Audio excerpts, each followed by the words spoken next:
When a wife buys something, her husband thinks it belongs to him too. If he can't accept that, he suggests divorce. My husband Charles often tries to take things from me for no good reason. Once, he even wanted to give gifts I bought for my parents to his own family to make himself look good. When I confronted him about this, he looked shocked. Before I married Charles, my grandparents left me a valuable gift, a piece of property. They advised me to keep it a secret from Charles, even though he's my husband.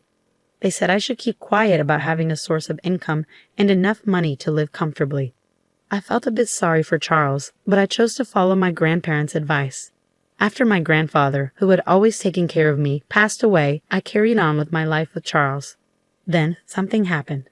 One day, when I checked the account where I save money for our living expenses, I saw that $10,000 had been taken out. This account was mostly handled by me and meant to cover the costs of living that Charles and I shared. It was a significant amount, and I couldn't recall withdrawing it myself. It seemed inevitable that Charles was the one who had taken it out. That evening, when Charles returned home, I confronted him about it. "Hey, $10,000 are gone from our living expenses account. Do you know what happened to the money?" "Yeah, I lent it to my mom.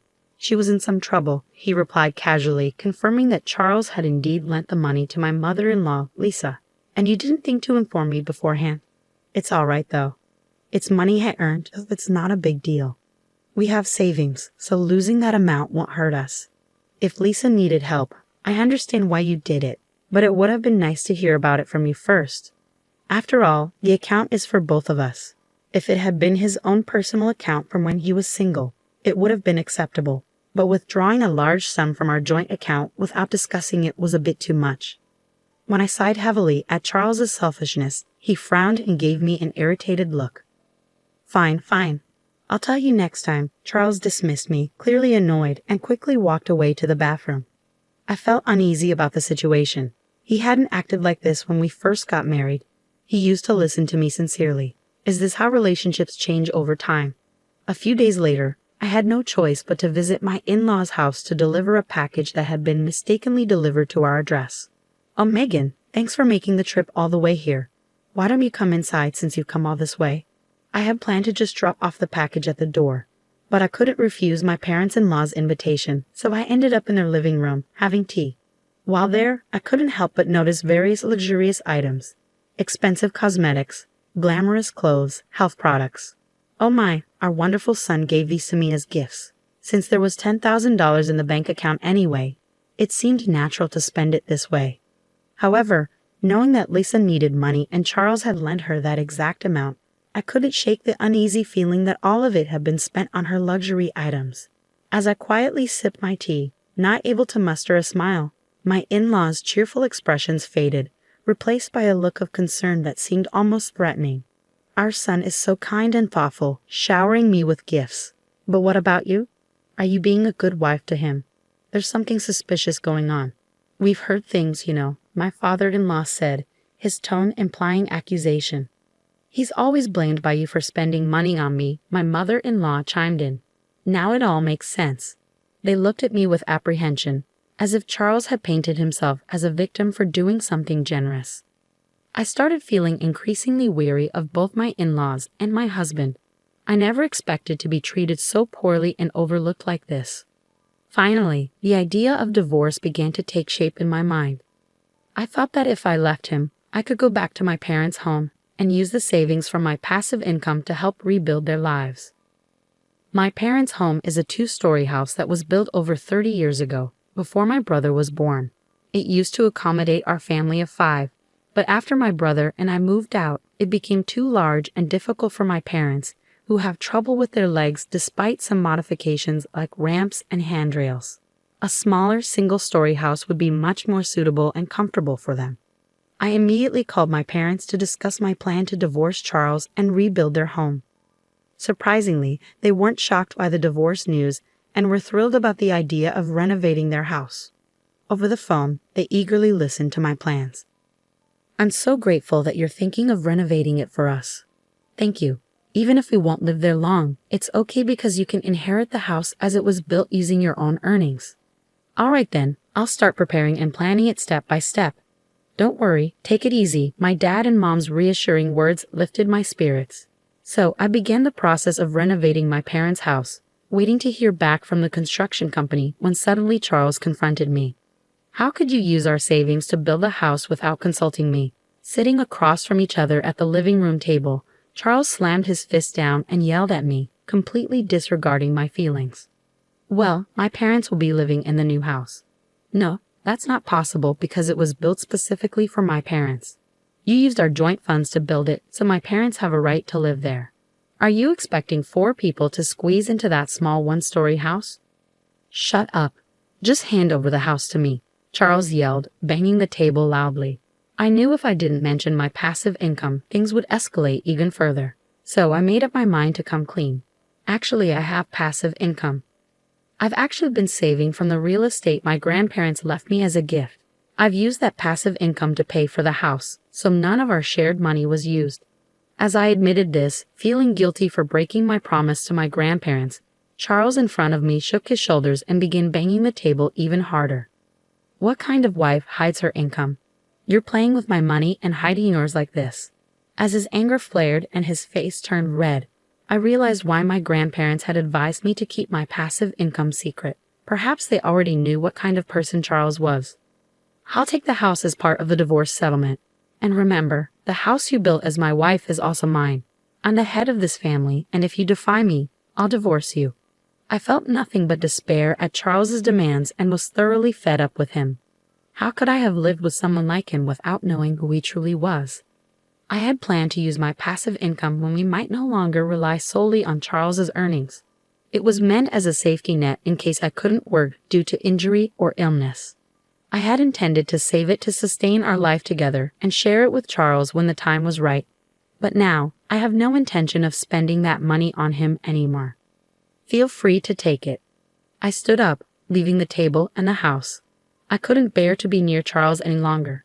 I decided to spend the night at a business hotel to calm down, intending to return home the next day. However, when I returned the next morning, Charles greeted me with a smug smile. He approached me, holding a sheet of paper he had concealed behind his back. It was divorce papers already filled out. You lied about having passive income, didn't you? You pretended to have it to cover up the fact that you were actually taking money from our joint property, didn't you? Charles' accusation bewildered me. I had told him the truth sincerely. I hadn't lied. It's true, I have passive income. Here you go again. I know you can't live without me, Charles sneered as he forcefully placed the divorce papers into my hand. Let me know when I can move in, okay? I'm off for a drink. With that, he patted my shoulder and left, humming in a cheerful mood. In that moment, I finally saw Charles for who he truly was.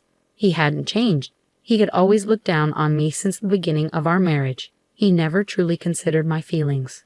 I wasted no time. I packed my things, completed the divorce papers right then and there, and left. I decided to stay with my parents temporarily and explain everything to them. We agreed that I would live with them until the new house was ready. The next day, I was dismayed to find my phone filled with missed calls from Charles. Shortly after, it rang again. Reluctantly, I answered, hoping this would be the last conversation I ever had with him. Hello. Hey. All your stuff is gone, you know. My husband's impatient tone left me with nothing but questions. He was the one who initiated the divorce, so why was he acting so flustered now that I had actually left? Huh? We're getting divorced, so it's normal for my things to be gone. I won't be coming back, so feel free to use the empty space however you like. I wondered if he sensed something different in my tone. There was silence from my husband for a few moments. Finally, it seemed he had realized that I indeed had passive income. Then, after another pause, he spoke in a surprisingly gentle voice I had never heard before. Hey, could you let my parents live in the new house? I don't mind staying with your parents, please. I already told you it's a small one-story house. Please understand. I plan to surprise my parents with it. His request left me speechless. What was he thinking? Wanting to give away a house he didn't even buy and call it a surprise? It seemed reckless beyond belief. You don't care about our savings at all, do you? I've been stressing over the money I give you as an allowance and what we save for living expenses, trying hard to manage everything. That's beside the point here. You're careless with money and leave all the hassle to others. Then act like you did everything yourself when it comes to your parents, right? As I had meticulously prepared everything for my parents, my husband suddenly fell silent, fueling my frustration even more. It's shallow of you to act like you orchestrated it all and give the house to your parents. Ultimately, you've been trying to exploit my good intentions and take control of what's rightfully mine. There's no justification for you to trample on my feelings and intentions like this. I won't hand over the house I built with all my heart and soul for my parents just so you can show off to yours. I firmly rejected Charles's proposal, and he began to loudly rant in response. But husbands and wives are supposed to help each other. We're not married anymore, are we? I've already filed for divorce. On the same day my husband, now my ex-husband, handed me the divorce papers, I submitted them to the city office. He had wanted the divorce so eagerly, and I felt it was best to move on quickly. I was already in the process of reverting all the paperwork to what it was before we were married. My ex-husband said in disbelief, "Yeah, you've already filed. Why act surprised when you're the one who wanted the divorce?" "Oh, I didn't expect you to actually leave. Let's start over. Let's talk and try to make things work this time."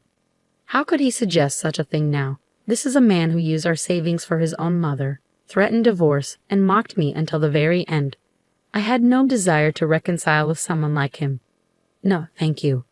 Please give my regards to your parents," I said cheerfully before hanging up on Charles.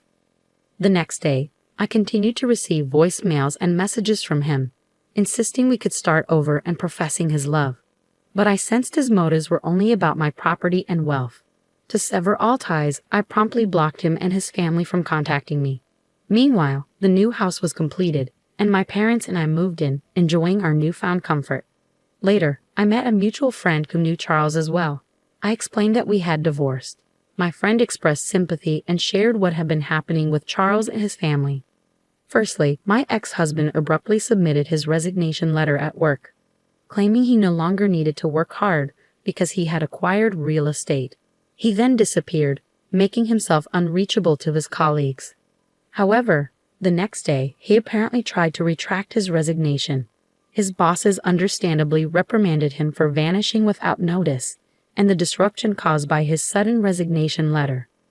The company questioned him about his behavior, but Charles couldn't admit he was relying on my income, so he attempted to fabricate an explanation. Eventually, though, the truth about our divorce came to light and his lies were exposed. As a result, the company refused to reconsider his employment. Charles, who mocked my passive income as probably fake, was actually trying to benefit from my earnings and impressed his parents by giving them a house as a gift. He didn't consider me or our future at all. When I think about that, I no longer have any feelings for my ex-husband. In fact, I feel relieved. I heard that he returned to his parents' home, where they must have been tough on him because he's now scrambling to find a new job. However, his departure from his last job has made it difficult for him to secure employment. It's safe to say he's facing the consequences of his actions. As for me, I live happily with my parents in a home I built myself. I have a job that I love, and I'm enjoying life. I had been saving my passive income for Charles and our future, but now I'll use it to support those who have supported me.